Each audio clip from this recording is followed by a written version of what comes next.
La première promotion algérienne du service de transmission, une épopée méconnue. En pleine guerre de libération, alors que l'Algérie faisait face à l'une des plus puissantes armées du monde, un groupe de jeunes patriotes a décidé de mener un autre combat, celui de la technologie et de la communication. En août 1957, né à la base de Oujda, sous la direction du commandant Ouari Boumedienne et de Abdelhafid Boussouf, la première promotion du service de transmission radio de la LN, baptisée Promotion du martyr Ahmed Zabana. Composée principalement de jeunes étudiants algériens, cette unité avait pour mission de créer une liaison sécurisée entre les wilayas de l'intérieur et les bases de l'extérieur.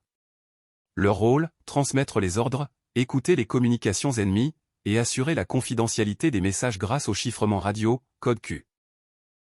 Derrière cette réussite, il y a aussi le soutien indéfectible de familles algériennes établies au Maroc, notamment dans les environs de Oujda.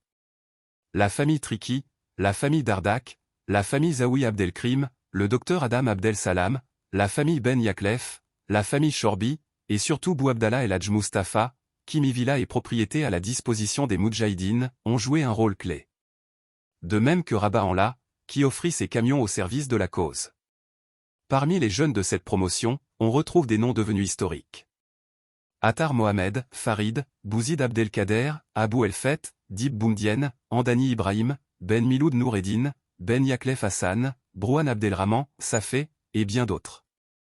C'est Abou El-Feth qui, lors des premiers tests, parvint à intercepter les communications de la gendarmerie française, découvrant même l'arrestation de son propre frère à Tlemcen.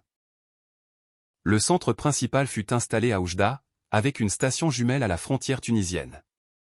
Ces jeunes mirent en place des unités spécialisées pour les liaisons internes, l'écoute ennemie et les communications internationales. Cette structure devint plus tard la base du service des transmissions de l'ANP, et ses cadres contribuèrent aussi à moderniser les télécommunications civiles. Ils étaient jeunes, parfois à peine sortis du lycée, mais animés d'un esprit de sacrifice et d'un engagement total. Leur contribution fut décisive, car elle permit à la révolution d'avoir un outil stratégique majeur. Ils travaillaient dans l'ombre, souvent dans des conditions difficiles, mais leur efficacité fut redoutable. Cette génération a prouvé que l'intelligence et la discipline peuvent être aussi puissantes que les armes. Leur héritage est une école de patriotisme et d'abnégation. Ce chapitre de notre histoire prouve que même sans armes, des jeunes instruits, déterminés et organisés peuvent changer le cours des choses. Aujourd'hui encore, leur exemple doit inspirer les nouvelles générations, l'amour de la patrie et la volonté peuvent accomplir l'impossible. Gloire à nos héros, honneur à nos martyrs.